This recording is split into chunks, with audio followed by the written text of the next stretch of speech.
Well, if the church wasn't haunted, this place certainly is. We're gonna take a look inside here for a second. Ooh. Fuck. Pretty spooky. Perfect for a spooktacular.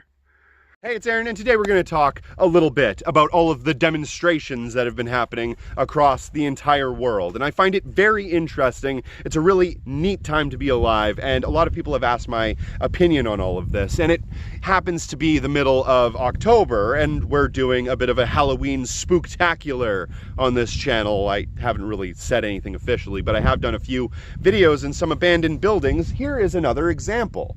And a lot of buildings in my area are abandoned and condemned and falling apart because the economy has fallen through the fucking floor. There are people struggling, people scraping to survive, and this is the consequence. Haunted, abandoned, destroyed infrastructure and buildings. And of course, this is happening across the entire world. Not just this, but all kinds of austerity and people basically having to struggle and exist in a situation where there are the richest people in the entire world hoarding all of the wealth, while the poorest people in the entire world do all of the work and see none of the benefit. And we're seeing people actually act out in demonstrations across the entire world in protest of this. Now, of course, I'm talking specifically about Chile and Spain and all of the other countries that have seen massive demonstrations in the last little while, but also in countries like the United States, Canada, Britain, France, Germany, and all across the entire European and North American continent. We've seen massive demonstrations for all sorts of things, mainly climate change in the last little while, but there is also the UAW strikes and all of these other protests, and it is incredible. It's fantastic to see everybody out there showing, actually having a show of force, having physical bodies in physical spaces, making actual change. It's fantastic, but unfortunately, the media is not going to paint it all as fantastic. In fact, they're not going to paint basically any of it as fantastic because, as you all know, the media is basically the propaganda arm or arms of the various governments that are out there having these demonstrations. So obviously today I'm going to talk a little bit about the protests. I'm going to talk about how I feel about them. I'm going to talk about some facts behind the whole situation. I'm going to talk about the media narrative and how they like to spin all of this. And I'm going to talk a little bit about violence. And I'm also going to talk a little bit about how you and me as post-capitalists can deal with these sorts of situations in online spheres and maybe give us some guiding directions, some strategery on how we can deal with these things if we're ever talked to by some rat fuck in the media. Now, obviously, these demonstrations are happening all across the entire world because people are sick and tired of the treatment that they have been suffering under. In Chile specifically, they are currently having massive demonstrations that are even turning into riots that have led to many people even dying thanks to arson attacks and thanks to, from what I've seen, now I haven't heard any confirmed reports on this, to also the government just shooting people. I know that there are a lot of people wounded severely by getting hit with rubber bullets and other less than lethal tactics, but I believe there has also been some people that have lost their lives because of that as well. They have instituted all kinds of curfews, making it impossible for people to leave their houses after, I believe, 7:30 p.m.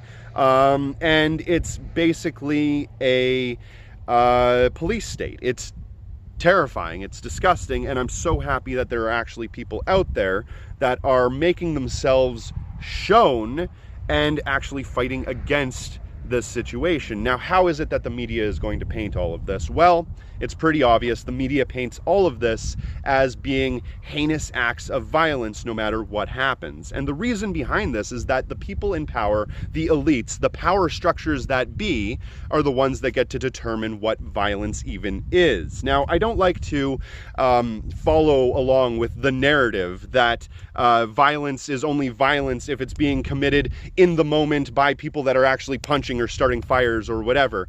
I don't think that, I think that systemic violence is just as, or even more destructive than any kind of actual physical violence that's happening between individuals on the street. That's the thing about liberalism. That's the thing about our situation, our power structures, is that they institute systemic violence on the people all the time and make them have to basically live under oppressive regimes. What am I talking about? Now, obviously, I'm talking about the way that we have the police state structured.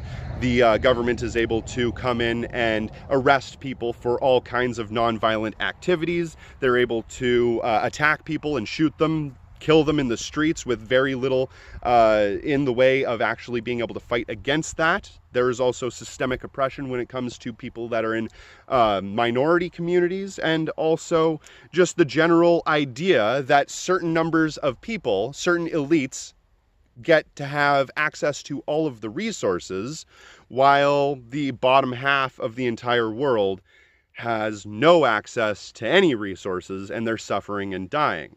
And they're basically forced to sell their labor to a private capitalist so they can even survive, which in turn enriches the private capitalists. Those are the facts. That's how these things happen. And the media always spins this as the protesters are acting violently because the government is the one that is in control. They never say that any of this is actually violence when it comes to the police or the military. We don't even entertain the idea. But the fact of the matter is that police and the military and the government and the state are usually, almost in every case, the ones that start the violence in the first place. Now, in Chile, it might be a different story. I don't know necessarily if there were provocateurs or if it was state actors that started the fires. I actually see that more as an act of desperation. These people had had enough. Everything was boiling up to the point of where they had to act out and do something. And as far as I'm concerned, I'm glad that they did. I don't like the idea that anybody got hurt. Obviously, I don't want anybody to get hurt. The whole idea about this channel is to promote health and well-being and to reduce pain and suffering. But I really do appreciate that they were actually out there making a difference and actually making themselves shown. Do the fires help? I'm not going to tell you whether or not I think they do or not. As far as I'm concerned, I think they definitely make a message. They are definitely a great big billboard for how angry the people are. Does it destroy the economy, the local industry, and make it harder for some people to get jobs after the riots are done? Yeah, absolutely. Destruction of public infrastructure and destruction of workplaces and that sort of thing does honestly affect people that are on the ground that are actually protesting, but it also is a massive billboard, a massive way to show the incredible anger and frustration that the people have towards the system.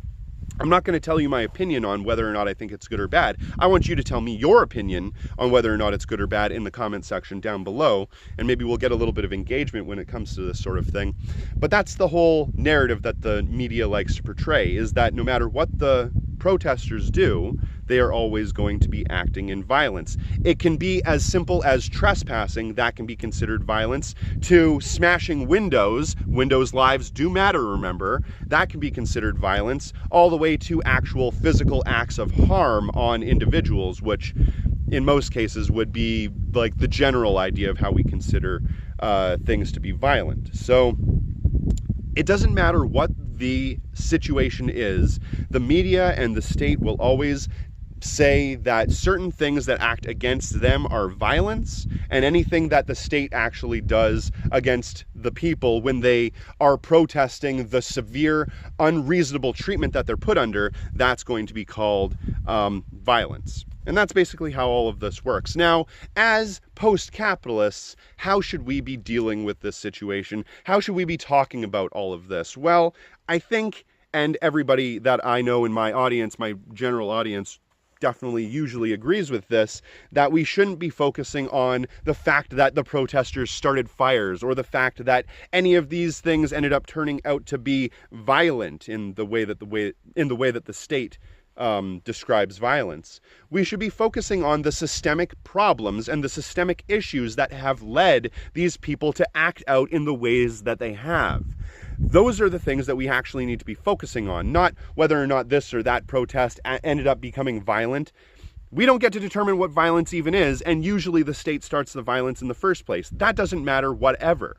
But what we need to be focusing on is why these things are happening. What's going on in any of these countries? Is it because the people are suffering under austerity? Is it because the people don't have clean drinking water? Is it because they have raised all sorts of expenses to a point at which people just can no longer afford to even survive, so they have to act out rationally, very rationally, by going against the government and actually trying to make some sort of difference?